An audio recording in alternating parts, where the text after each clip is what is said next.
एवं दुआ की जो असलियत है अपने घर वालों के सामने ऐसा ऐसा आना शुरू हो चुकी है। इसने फराज से चोरी चुप के मोबाइल लिया होता, जो घर पे कॉल पे बात कर रही होती तो माँ इसे पकड़ लेती। अब दुआ के लिए कौन सी मुश्किल खड़ी हो सकती है? अगर ये सब कुछ इसके वालिद के सामने असलियत आती है दुआ की, तो उसके बाद इसके वालिद का रिएक्शन क्या आता है? क्योंकि जो दुआ का वालिद है, इसका जो बाहर का रहन सहन है या अंदाज़ है, ये और तरह का होता है, और घर पे जो है वो इसका अंदाज़ रहन सहन और तरह का होता है। अगर दुआ के वालिद की मुलाकात नौशरवां के साथ होती है तो क्या वालिद कोई बड़ी लालच में आ सकता है और दुआ का हाथ नौशरवां को दे सकता है? आने वाले साथ में क्या क्या इंटरेस्टिंग चीज़ें आप लोगों को मज़ीद दिखाई जा सकती हैं, इससे आगे जाकर ड्रामा कैसे चल सकता है। मुलाकात में फराज जो है वो दुआ के साथ अपनी मोहब्बत का खुलकर इजहार कर देता है। उसे इस बात का अच्छे तरीके से अंदाज़ा हो जाता है कि भाई पहली दफ़ा ही मैं ऐसे बोलूँगा तुझे मेरी बातों में आ जाएगी और मेरे साथ मोहब्बत करना शुरू कर देगी, क्योंकि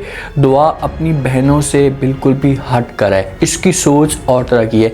बहनें घर के अंदर कंट्रोल रहती हैं और अपने वालिद के सामने किसी किस्म की कोई भी बात नहीं करती, लेकिन दुआ अपनी हरकतों से बाज नहीं आती। ये अपनी मर्ज़ी के मुताबिक आज़ाद ज़िंदगी गुजारना चाहती है। ये चाहती है कि जैसी मेरी सोच है ऐसी कि ऐसी मैं ज़िंदगी गुजारूँ। घर वालों को भी मुंह तोड़ जवाब दे देती है, बाहर भी कोई इसके ऊपर तांज़ करता है तो फिर भी ये रुकती नहीं है और उनको भी जवाब दे देती है। अब फराज और दुआ की आपस में मुलाकात होती है, क्योंकि दुआ के दिल में फराज के लिए जगह बनना शुरू हो चुकी है और वो चाहती है कि हम दोनों एक साथ वक्त गुजारें। तो जैसे दुआ यूनिवर्सिटी पे जल्दी से आ जाती है, अपने घर वालों को बताती भी नहीं है और कभी कभी नाश्ता भी नहीं करती और माँ को और अपनी बहन को कहती है कि भाई आज मुझे जल्दी जाना है, यूनिवर्सिटी में काम है, तो जल्दी से तैयार होकर आ जाती है। आप देखेंगे घर से बाहर जैसे निकलती है, ये किसी रोड पे खड़ी होती है, फराज आता है गाड़ी में, इसे आकर जो पिक कर लेता है। जैसे दोनों गाड़ी के अंदर जा रहे होते हैं तो फराज इसके साथ मोहब्बत का इजहार कर देता है और कहते हैं कि भाई मैं तुमसे अब मोहब्बत का इजहार सुनना चाहता हूँ कि तुम मेरे साथ मोहब्बत करती हो या नहीं। जिस हिसाब से मैं तुम्हारे साथ मोहब्बत करता हूँ, इससे मेरी रातों की नींदें हराम हो चुकी हैं, तो मैं भी अब ये देखना चाहता हूँ कि क्या आपकी रातों की नींदें हराम हुई हैं या नहीं, या आगे जाकर होंगी या नहीं। जैसे दुआ से बातें सुनती है तो यहाँ पर खामोश हो जाती है, लेकिन चेहरे के ऊपर मुस्कुराहट बता रही होती है कि भाई दुआ अब मोहब्बत करना शुरू हो चुकी है। फराज वहाँ पर एक किसी छोटा सा गिफ्ट भी देता है, इसे मोबाइल देता है और कहता है कि ये लो मोबाइल, जब भी आपको मौका मिले तो आप मेरे साथ कॉल पे बात कर सकती हैं। दुआ मोबाइल पकड़ लेती है। अब दुआ को यहाँ पर चाहिए था, घर के ऊपर इतनी ज़्यादा सख्ती है तो ये कभी भी ये मोबाइल ना लेती, इनकार कर देती, फराज को उससे कहती कि भाई मोबाइल नहीं लेना चाहती। लेकिन देखिए कि जब एक इंसान गलत रास्ते पे जा रहा होता है ना, तो उसके सामने बहुत सारी गलतियाँ या ऐसी बातें आती हैं जो उसे अच्छी लगती हैं, हालांकि वो गलत होती हैं। अब दुआ के लिए सबसे समझो कि मुनासिब नहीं था मोबाइल लेना, ये मोबाइल ना लेती। अगर ये मोबाइल लेती है और घर में किसी को पता चलता है, आप खुद देखें, वालिद चलो बाहर में जैसा भी है, जैसे भी हरकतें करता है, लेकिन घर में वो सख्त किस्म का है, तो इसी बुनियाद को या इसी बात को वो बहाना बनाकर दुआ के लिए बहुत बड़ी मुश्किल खड़ी कर सकता है। दुआ उसे कह सकती है फराज को कि भाई कॉल पे मैं आपको बता दूंगी सब कुछ, मैं आपके साथ मोहब्बत करती हूँ या नहीं। या लास्ट मिनटों पर यहाँ पर भी बता देगी। मोबाइल लेती है, घर पहुँच जाती है, बड़ी खुश होती है, चेहरे के ऊपर मुस्कुराहट होती है कि भाई मेरे पास जो है वो नई चीज़ आ चुकी है, अब मैं इसके साथ खुलकर बात करूँगी। जब से नौशरमा अपने गाँव में गया हुआ है तो कशमाला चाहती है, जो इसकी भाभी थी, वो चाहती कि किसी तरीके से इसके साथ जल्दी से मोहब्बत का इजहार किया जा सके या इसे अपनी मोहब्बत में मुतला किया जा सके, ताकि नौशरवां भी मेरे साथ मोहब्बत करना शुरू कर दे। अब कशमाला बच्चों को यूज़ करती है, इस हिसाब से यूज़ करती है कि नौशरवां का जो दिल है वो पिघलना शुरू हो जाए। तो नौशरवां भी इसकी सोच को पकड़ लेता है, तो आगे से कशमाला के साथ बात करता और कहता है कि आप बच्चों को हथियार बनाकर मुझे वो कमज़ोर करना चाहती हैं, आप इस तरह की हरकतें ना ही करें तो अच्छा होगा। जिस वक्त कशमाला ये बातें सुनती है तो वो साफ अल्फाज में जो वो इनकार कर देती है नौशरवां को। उसे कहती कि भाई कौन सा हथियार मैं उनको बनाकर इस्तेमाल कर रही हूँ, ऐसी कोई भी बात नहीं है, मैं आपके साथ मोहब्बत करती हूँ, आपके बगैर मेरा गुजारा जो है वो नामुमकिन है, मैं चाहती हूँ कि मेरी जो ज़िंदगी आपके साथ गुजरे, और वैसे भी आपने एक न एक दिन तो मेरे पास आना ही है ना, तो आप जल्दी से मेरे पास आ जाएं, से खुलकर मोहब्बत का इजहार कर दें। अब देखेंगे कशमाला चाहती है कि नौशरवां मेरे साथ जो है वो वक्त गुजारे, सब मेरे साथ जो है वो खुश रहे, या जिस हिसाब से मैं मोहब्बत करती हूँ तो नौशरवां भी मेरे साथ मोहब्बत करे, लेकिन नौशरवां मजबूर है कशमाला को को इनकार नहीं करना चाहता भाई की वजह से। जब से भाई की डेथ हुई है तो वो ये नहीं चाहता कि भाई के बच्चों को जो किसी किस्म की कोई तकलीफ़ हो, उनको किसी किस्म का कोई नुकसान हो। इसी वजह से वो कचमाला को कहते हैं वो सब कुछ ठीक है लेकिन मैं आपके साथ मोहब्बत नहीं कर सकता। वो खुलकर इनकार भी कर देते हैं कचमाला को, उससे कहते हैं कि जैसा आप सोच रही हैं ऐसा नहीं हो सकता, मैं आपके साथ शादी तो ज़रूर कर सकता हूँ लेकिन मोहब्बत की जो बात है ये कभी भी नहीं हो सकती।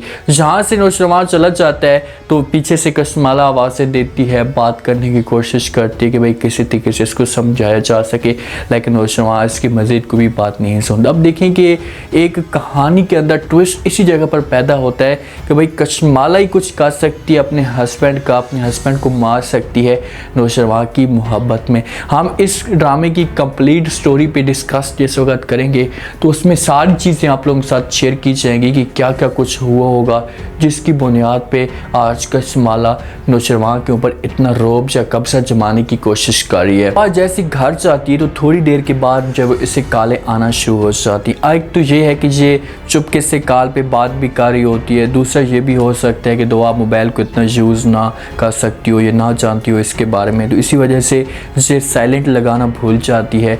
तो जैसे फराज की कॉल आती है, बेल बजती है तो माँ जो है वो सब कुछ पकड़ लेती है। माँ जिस वक्त पकड़ती है तो भागकर दुआ के पास आती है, पहले इसे एक थप्पड़ मारती है, फिर मोबाइल छीनती है और कहती है कि मुझे ये बताओ कि तुम्हारे पास ये मोबाइल कैसे आ गया, मैंने तुम्हें ढील दी हुई थी, इसका ये मतलब तो नहीं है कि आप हमें इतना बड़ा नुकसान पहुँचाएँ, बताओ खुलकर सारी बातें। तो आगे से दुआ जो है वो अपनी माँ को बता सकती है और कह सकती है कि मैं फराज के साथ मोहब्बत करती हूँ और उसी ने मुझे मोबाइल दिए।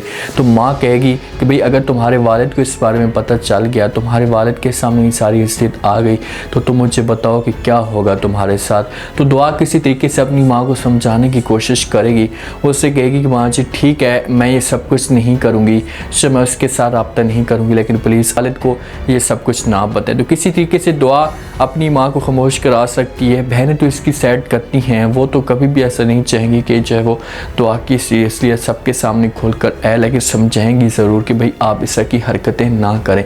अब एक पूरे कबीले में एक पंचायत आती है, एक गरीब लड़की की शादी हो रही होती है किसी और जगह पर। तो एक बदमाश जो लड़का होता है गुंडा किस्म का, तो वो उस लड़की के वालिद को ब्लैकमेल करने की कोशिश करता है और कहते हैं कि भाई अगर इस लड़की की शादी किसी और जगह पर हुई तो बहुत बड़ा तमाशा खड़ा हो जाएगा, मैं आपको भी मार दूंगा और लड़की को भी मार दूंगा। तो वो जो एक वालिद होता है लड़की का, वो एक पंचायत लेकर जाता है नौशरवान के पास, उसके पास जाकर बात करता और कहता है कि सही ये लड़का है और ये चाहता है, उस लड़के को भी साथ लेकर जाता है और कहते हैं कि भाई अगर लड़की की मेरी बेटी की शादी इस लड़के के साथ ना हुई तो ये मुझे भी मार देगा और मेरी बच्ची को भी मार देगा। तो वो जो लड़का होता है वो खुलकर बोलता है, वो डरता नहीं है और नौशरवान के सामने कहते हैं कि हाँ जो कुछ भी मैंने कहा है बिल्कुल भी ठीक कहा है, अगर इसने ऐसी कोई हरकत करने की कोशिश की तो इसके लिए मसला खड़ा हो सकता है। तो जब इस की बात करता है तो नौशरवान को गुस्सा आ जाता है, उसके पास एक गन होती है, वो आता है लड़के के पास, उसे कहते हैं कि भाई तुम्हारी इतनी हिम्मत कि तुम मेरे जो वो गाँव वालों को इस की तंग करने की कोशिश करोगे, अगर तुमने ऐसी कोई हरकत की तो तुम्हारी अच्छा नहीं होगा। शाहपुर उसको गोली मारने की कोशिश भी करता है, गुस्से में आ जाता है और जब एक इंसान गुस्से में आता है तो उसे चीज़ें बर्दाश्त नहीं होती। तो पीछे से जो इसके उंडे होंगे या इसके जो अपने पर्सनल बंदे होंगे वो पकड़ने की कोशिश करेंगे नौशरवान को और इसी किसी साइड पे कर सकते हैं, लेकिन वहाँ पर वो लड़की के वालिद को खुलेआम कह देगा कि भाई अगर आपने शादी करवानी तो सुकून के साथ करवाएं, जितना पैसा आपको चाहिए मैं देने के लिए तैयार हूँ, अगर ये लड़का बीच में दोबारा आने की कोशिश करता है तो आपने मुझे बता देना है, इसका मैं तहस नहस कर दूंगा। इस हिसाब से नौशरवान की जो एक